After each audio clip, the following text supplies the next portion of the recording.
Bonjour à tous et bienvenue dans cette vidéo. Alors aujourd'hui on va parler des structures traditionnelles, donc de la physique des voûtes, comment ça se passe physiquement, voilà la stabilité des structures traditionnelles, des voûtes et des arcs, c'est quoi les principes directeurs, c'est quoi vraiment les grands principes de stabilité. Alors on va voir ça parce que c'est tout à fait contraire par rapport aux méthodes modernes, et on va voir que les méthodes traditionnelles travaillent sur un principe d'équilibre plus que sur un principe de ceinturage comme les structures modernes. Donc voilà, on va voir ça tout de suite.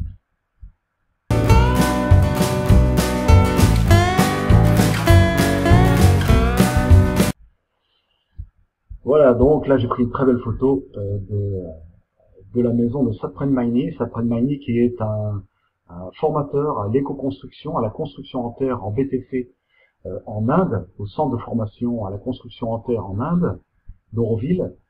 Et donc ça c'est la maison qu'il a construit lui, pour lui, en BTC. Vous voyez sur un très beau modèle en forme d'oignon, comme on dit. Donc c'est une ogive mais qui est outrepassée. Très beau modèle avec un mandala indien en fenêtre.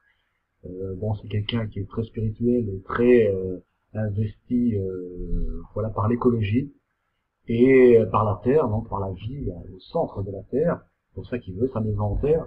Et vous voyez que la forme de voûte est une voûte qui est très privilégiée et très aimée par les gens qui vivent comme ça de cette manière-là, d'une manière un peu spirituelle, parce que la voûte a ce rappel au spirituel, mais aussi ce grand sentiment de confort et de proximité, voilà, qui nous rappelle notre mère, voilà, notre mère la terre, ou notre mère tout court.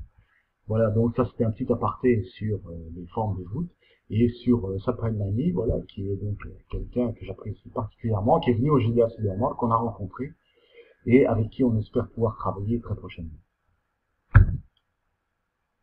Alors, donc, pour les voûtes et les arcs, on sait que, voilà, vous savez, comme tout le monde, que, voilà, bien sûr, un arc ou une voûte exerce une poussée latérale assez forte, et donc, on doit pouvoir contrôler ces poussées pour ne pas voir s'effondrer le bâtiment. Donc, dans les temps anciens, voilà, quand on a démarré avec des voûtes, voilà, très simples, voilà, rudimentaires, comme la voûte en berceau que vous voyez à gauche, quand on a démarré avec ces modèles, voilà, qu'est-ce qu'on faisait? Bon, on faisait des contrepoids importants, des murs très épais. Pourquoi le mur très épais? Parce que vous voyez, comme on le montre les flèches ici dans ce schéma, c'est qu'on doit faire attention pour que la poussée oblique de la voûte ne sorte pas de l'épaisseur du mur. Donc toujours l'épaisseur du mur était fonction de la hauteur du mur, parce que l'inclinaison de la poussée était toujours la même. Donc si on avait un mur très haut, on devait faire un mur extrêmement épais ou faire des contreforts au minimum. Voilà. Mais avec une voûte en berceau, on doit avoir une retenue qui est sur toute la longueur pratiquement la même. Donc on peut pas réellement faire des contreforts. On peut le faire, quoi, mais disons que l'épaisseur complète est plus optimale. Une adaptation qui a été faite après par le temps, déjà, et qui a été une très grande amélioration, non seulement pour ouvrir des ouvertures dans les murs, mais aussi pour pouvoir mieux maîtriser les poussées, c'est la voûte croisée. La voûte croisée permet de concentrer les poussées au niveau du poteau, et donc d'avoir un seul point de retenue à gérer. Ça permet d'avoir un espace beaucoup plus aéré, beaucoup plus ouvert dans les deux sens. On peut faire une voûte plus basse aussi, vu qu'on a l'ouverture dans les deux sens. Donc la voûte croisée offre beaucoup d'avantages, non seulement au niveau circulation et espace de vie, aménagement d'espace, au niveau esthétique aussi, mais au niveau structurel, c'est un système qui est très intéressant. Donc je vous invite à liker cette vidéo avant qu'on aille plus loin pour que je sache voilà, que ça vous plaît, ce genre de contenu. J'ai vu que la dernière vidéo que j'avais fait, vidéo tutoriel, ça vous avait beaucoup plu. C'est pour ça que je remets ça sur le tapis et que je pense en faire beaucoup plus. N'hésitez pas à mettre en commentaire ce que vous aimeriez connaître. J'aimerais vous faire des vidéos sur la stéréotomie, donc c'est-à-dire la géométrie des bâtisseurs. Je ne sais pas si ça vous intéresse, parce que c'est quand même très technique, mais je pense qu'il y en a que ça peut intéresser, voilà, sur les calculs de déformation, les calculs des formes des pierres, le traçage des arêtes, ce genre de choses. Pensez aussi à vous abonner à la chaîne et à activer la petite cloche de notification pour ne rien louper. Comme ça, on est bien en lien et on va pouvoir développer bien cette communauté des bâtisseurs, des nouveaux bâtisseurs, architectes bâtisseurs. Alors, dans ces principes de retenue, voilà, comme je vous disais au tout début de la vidéo, les structures traditionnelles fonctionnent sur un principe d'équilibre des forces. On ne va pas faire une retenue par ceinturage, mais plus par équilibrage. C'est-à-dire qu'on fonctionne toujours sur un système où une poussée oblique va être contrebalancée par une poussée verticale. Donc, cette poussée verticale va permettre d'établir un équilibre et donc la stabilité du bâtiment. Donc, c'est ce que ce petit schéma montre. Je vais d'ailleurs virer ma photo pour que vous voyez mieux. Voilà. Donc, on voit qu'ici des poids ont été posés sur les sommiers de l'arc pour exercer une poussée verticale. Donc cette poussée verticale va contrebalancer la poussée oblique.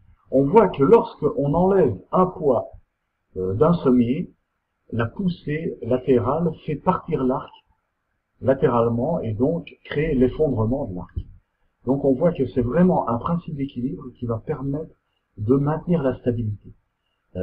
Ça a un avantage, non seulement voilà, que c'est assez simple à maîtriser, on n'a pas besoin d'avoir d'autres matériaux comme le fer ou le bois pour ceinturer.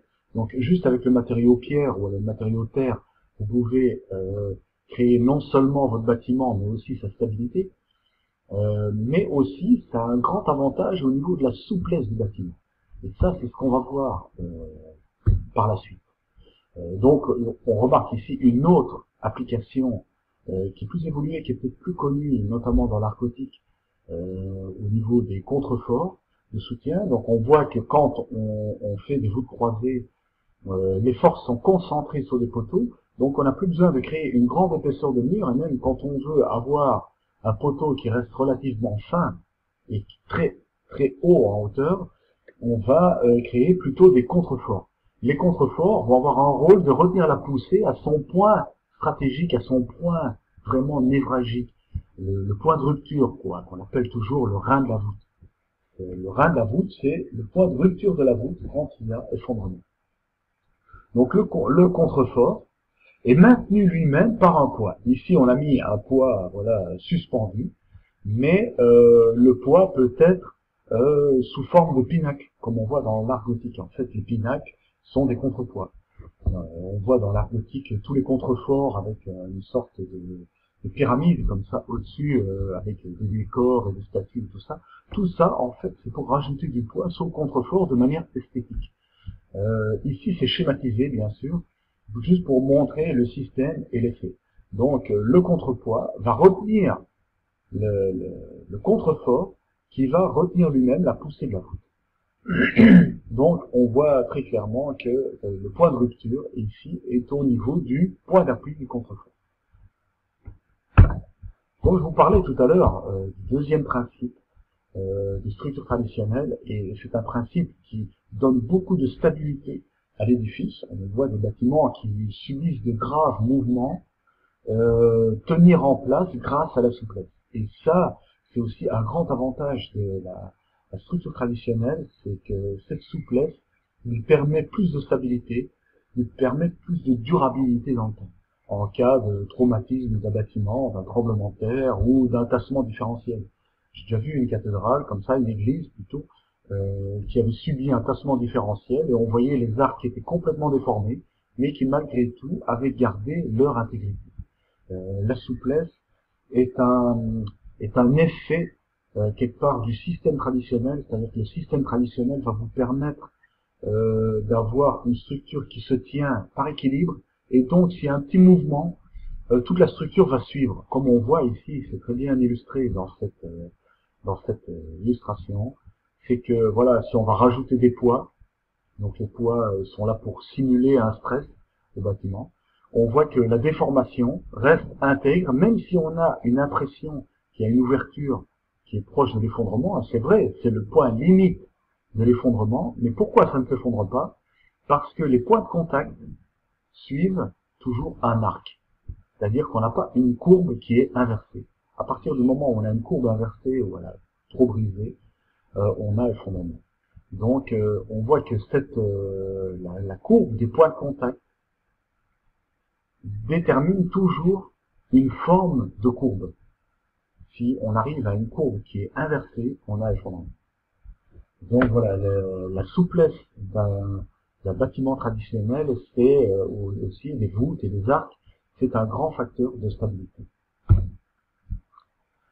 Alors, ici, on voit encore une autre illustration sur le phénomène donc de souplesse, où voilà, on voit toujours que cette histoire de point de contact nous permet de garder l'intégrité de l'arc, malgré des déformations importantes. On voit aussi ici une autre expérience, c'est-à-dire que voilà, on a un arc qui est bâti avec des joints pleins. Si on va faire des joints décalés, vous voyez que ces joints, ces cales décalées, vont permettre malgré tout à l'arc de tenir, malgré le fait qu'on a des décalages importants entre les cales, qui ne sont pas l'un en face de l'autre. Le fait que ces cales suivent des courbes régulières permet de garder l'intégrité de l'arc. Donc on voit qu'à l'intérieur d'un arc, il y a des lignes de force qui passent à travers. Et ces lignes de force permettent l'évolution des formes aussi. C'est-à-dire qu'on voit par exemple les plates-bandes, c'est-à-dire les linteaux droits mais qui sont appareillés en plusieurs morceaux. On se dit comment est-ce que ça peut tenir ça puisque c'est droit? Parce qu'à l'intérieur, il y a des lignes de force courbes qui permettent de maintenir l'intégrité de la voûte plate. J'ai pas mis d'illustration sur la voûte plate, c'est un peu dommage, je devrais faire une prochaine vidéo sur les voûtes plates. C'est assez intéressant et en fait on se rend compte qu'on peut utiliser une forme plate pour autant qu'on ait l'épaisseur suffisante que pour pouvoir matérialiser une courbe à l'intérieur de cette voûte plate. Et les joints vont respecter d'ailleurs le rayonnement de cette courbe que vous allez matérialiser. Troisième principe, donc, de la stabilité des structures traditionnelles, c'est la cohérence des matériaux. Ici, j'ai pris l'exemple de la coupole, ici en particulier même la coupole sur pendentif, qui est une des formes les plus stables et les plus simples à réaliser. J'en avais déjà parlé dans une vidéo précédente. La coupole sur pendentif a cette particularité de pouvoir ne pas monter trop haut. Ça, c'est un aspect pratique pour quand on veut utiliser la coupole pour un bâtiment d'habitation. C'est pas pour vraiment la décoration comme pour les bâtiments sacrés où on a des coupoles qui sont saillantes comme ça et très apparentes. Ici, voilà, c'est la coupole vraiment plus dans un aspect pratique et le point de naissance est à la base du point de naissance des arcs. C'est-à-dire que le point de naissance de la coupole, le point central, est au niveau des points de centre des arcs à l'intérieur du pôle centre. Donc ça permet de démarrer la courbe de la coupole à partir de la naissance des arcs. Et les arcs matérialisent quelque part la coupe de la sphère. Ceci, bon, c'était un petit aparté. Ici, pour vous parler que la coupole résiste en fait toujours sans avoir besoin de contrepoids ou de renfort de structure, malgré le fait qu'il y a des poussées latérales, bien sûr, mais ces poussées latérales sont maîtrisées grâce à l'appareillage du matériau. C'est l'appareillage du matériau, vous voyez ici, donc les joints sont croisés toujours, qui va permettre de maintenir la cohérence de la coupole. C'est-à-dire que si vous allez faire des joints qui sont longitudinales comme ça, tout du long, vous allez avoir le risque de voir apparaître des fissures rayonnantes et de voir s'ouvrir la coupole. Beaucoup plus facilement, en tout cas, que si vous faites un appareillage bien réglé. Donc toujours couvrir les joints pour avoir une bonne cohérence de l'ensemble du bâti, pour assurer la structure. C'est-à-dire que la coupole, j'ai vraiment pris cet exemple en particulier parce que cet exemple est très parlant et très spécifique. La coupole tient à sa cohérence grâce à l'appareillage, c'est-à-dire la manière dont sont posées les briques ou les blocs de pierre pour éviter l'ouverture, parce que en fait, voilà, pour que la coupole s'effondre, il faudrait que son diamètre s'augmente. Et pour que le diamètre augmente, il faudrait que les matériaux glissent l'un sur l'autre. Donc ça, c'est impossible, à moins que si on arrive à la limite de résistance du matériau en lui-même. Mais le glissement est impossible vu que la pression est forte. Donc la seule chose qui pourrait faire s'ouvrir une coupole, c'est que si les joints sont en coup de sabre, c'est-à-dire l'un au-dessus de l'autre, il n'y a pas ce phénomène de résistance par retenue du matériau, et par contre, si le matériau est bien bâti, le frottement et le fait que le matériau ne peut pas glisser l'un sur l'autre va maintenir la cohérence de la coupole. Et ça va de soi, même pour les murs, hein, c'est bien connu, voilà, un mur doit être bien appareillé, une arcade doit être bien appareillée. On le voit dans cet exemple, où on voit que chaque claveau est appareillé dans un sens et dans l'autre sens.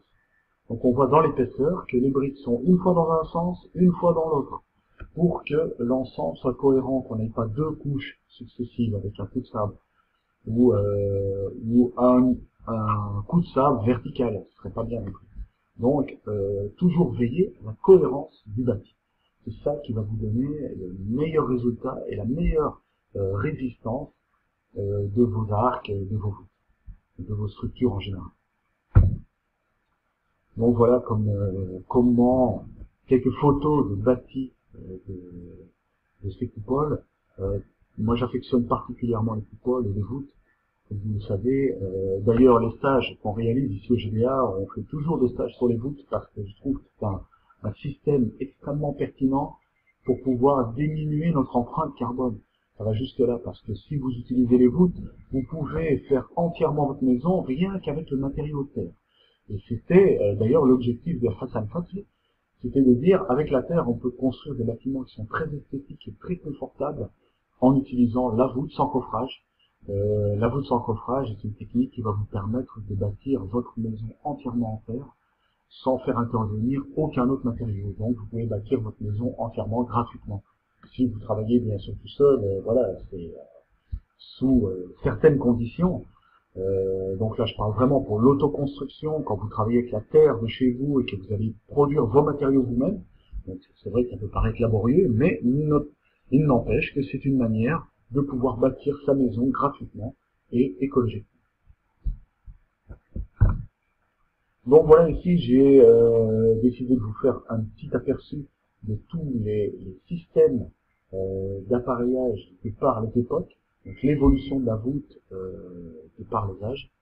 On voit ici en premier la voûte en encorbellement, qui est une voûte voilà, qu'on trouve même en France. Là, ici j'ai mis un exemple d'un temple égyptien. Mais voilà, même en France, on trouve des voûtes, notamment, je crois, dans l'Arzac, ou bien en Lozère, où on trouve ces cabanes comme ça de verger, tout en pierre, en lauze, qui sont bâties des voûtes comme ça en encorbellement. Donc le système d'encorbellement, vraiment le système primaire de franchissement avec les matériaux pierre. Donc voilà, c'est un système basique et qui permet aussi, on voit ici, d'ailleurs je fais un petit aparté, que cette voûte qui a été faite sert en fait d'arc de décharge pour les linteaux en pierre qui sont ici au-dessus. Pour éviter la fissuration avec les années, avec les siècles. Voilà, le fait de faire un système de décharge au-dessus des linteaux permet de préserver leur intégrité au fur et à mesure des siècles. Ici, une autre méthode qui est très pertinente aussi, donc là je vous parlais de la voûte libyenne de Hassan Fatih, donc là voilà, c'est le système de la voûte chaînette, donc qui a une forme un peu elliptique, sans coffrage également, donc qui est bâti voilà, sur le mur. L'avantage c'est que cette forme exerce très peu de poussée latérale, donc vous n'avez pas besoin de faire de grands renforts latéraux, mais il faut quand même faire de contrepoids, c'est-à-dire que le mur va être bâti ici, va être prolongé pour maintenir la voûte. Bien que cette forme est très stable, et on va voir d'ailleurs après avec les voûtes paramétriques que c'est le même principe. Ici, voilà, des manières de pouvoir franchir un espace aussi, sur un espace carré, sans utiliser la voûte navette. On va faire, sans utiliser la voûte en berceau, voilà, on va faire ce système, qui est un peu le principe d'une voûte navette, mais en carré. Donc on va comme bâtir des trompes, et puis au-dessus bâtir une sorte de coupole, chaque fois en divisant l'espace. Donc les angles qui sont faits vont être rejoints, jusqu'à atteindre la fermeture complète. Ici, c'est une voûte navette. Donc ça, c'est une voûte libyenne, mais on trouve ça aussi, je crois, en Iran. C'est une technique très ancienne, aussi sans coffrage, qui permet de couvrir un espace à plat, vraiment à plat. On démarre à plat et on va couvrir en partant de zéro. Parce que vous voyez que ce modèle de voûte nécessite d'avoir un mur d'appui pour démarrer la voûte. Alors qu'ici, vous pouvez démarrer entièrement à plat sur un plan rectangulaire. Carré. La voûte nervurée, donc ça c'est vraiment un peu l'aboutissement ou l'apothéose gothique du Moyen-Âge, où on a pu maîtriser les poussées vraiment à son point le plus parfait pour l'époque. Ça a permis de créer de grandes ouvertures dans les bâtiments et donc de magnifier les bâtiments et de les rendre vraiment très esthétiques. De plus, ce mode constructif est très beau et très bien arrangé. Alors les voûtes paramétriques, voilà, j'en ai pas encore parlé, mais voilà, c'est un modèle moderne qui voit son apparition avec l'apparition des logiciels d'aéronautique. Donc certains architectes ont décidé de travailler avec ce logiciel pour l'architecture et donc de créer ce qu'on appelle les voûtes paramétriques, parce que c'est des voûtes qu'on va pas tracer géométriquement, c'est des voûtes qu'on va pouvoir implanter grâce aux paramètres, aux coordonnées de la voûte. Donc voilà, le logiciel va vous donner un quadrillage et des hauteurs pour chaque point de la voûte pour pouvoir tracer cette forme. Donc voilà, c'est ça que ça donne au réel. Les voûtes paramétriques sont toujours très courbes. On ne trouve pas réellement d'angle. Mais par contre, la mise en œuvre est assez complexe parce que ça vous impose de pouvoir matérialiser tous les points de la voûte avant de la bâtir pour pouvoir suivre justement le traçage du logiciel. Donc ça, c'est un peu complexe. Ça se fait, bien sûr, hein, voilà, avec un échafaudage. Voilà, c'est un échafaudage carré. Vous pouvez partir sur le maillage de votre échafaudage pour intégrer ça dans les paramètres de votre logiciel pour pouvoir avoir le quadrillage qui correspond à l'échafaudage que vous avez. Et ainsi de suite. Donc vous allez quadriller le sol et puis monter des hauteurs pour obtenir tous les points de la voûte. Voilà, c'est une forme, par contre, on a le grand avantage avec cette forme d'avoir une stabilité. Vous voyez que cette voûte tient toute seule, sans avoir besoin de renfort, parce que l'arrivée n'est pas verticale, l'arrivée est oblique. Du coup, les poussées sont complètement optimisées pour arriver à zéro au sol, et on n'a pas de risque de brisure dans la voûte.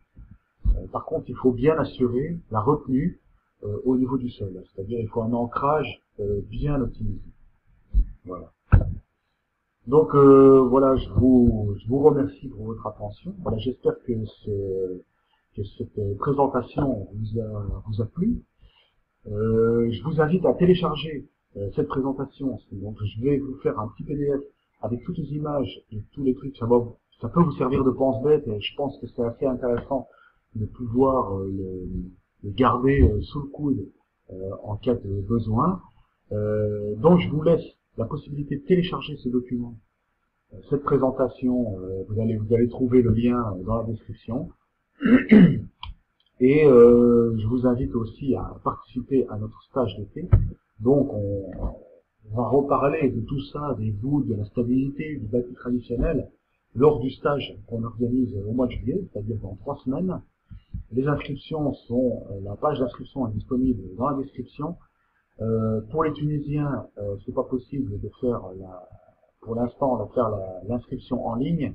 Donc l'inscription se fait sur place au GDF Néanmoins. Pour tous ceux qui vivent en Europe, donc les Français, les Belges, les Suisses, et les Canadiens et je ne sais qui d'autre, vous pouvez vous inscrire sur la page d'inscription que vous allez trouver dans la description. Vous allez trouver le lien dans la description qui vous mène vers la page d'inscription.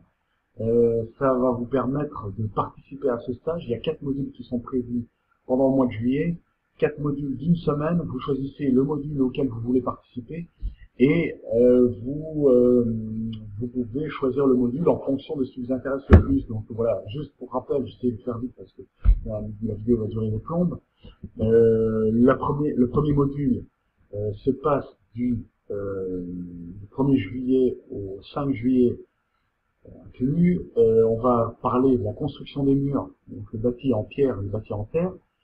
Deuxième module, on va travailler sur le bâti des arcs, les coffrages alternatifs, la stabilité des arcs, le bâti de la préparation de l'implantation de la voûte. Troisième semaine, on va bâtir la voûte, une voûte en berceau, donc sans coffrage. Et quatrième semaine, on va travailler sur les finitions, donc les murs d'acroterre, mais aussi les enduits en terre, la forme de pente, ce genre de choses. Donc voilà, je vous invite à nous rejoindre cet été ici en Tunisie pour beaucoup de bonne humeur, beaucoup d'action et autour de l'autoconstruction. C'est une occasion en même temps pour vous de pouvoir poser toutes les questions que vous voulez sur vos projets, et de pouvoir tester les choses, de pouvoir voir si vous êtes au point pour pouvoir démarrer votre chantier en éco-construction. Plusieurs professionnels sont là, dont moi-même. Je suis compagnon tailleur de pierre, donc voilà, je vais pouvoir bien vous renseigner sur les structures traditionnelles et sur la géométrie. Voilà, donc je vous invite à nous rejoindre cet été et je vous remercie pour votre attention et à très bientôt. Donc rendez-vous au GDA Silurmand en Tunisie pour beaucoup de découvertes sur l'éco-construction, l'habitat durable, beaucoup de bonne humeur et de rencontres.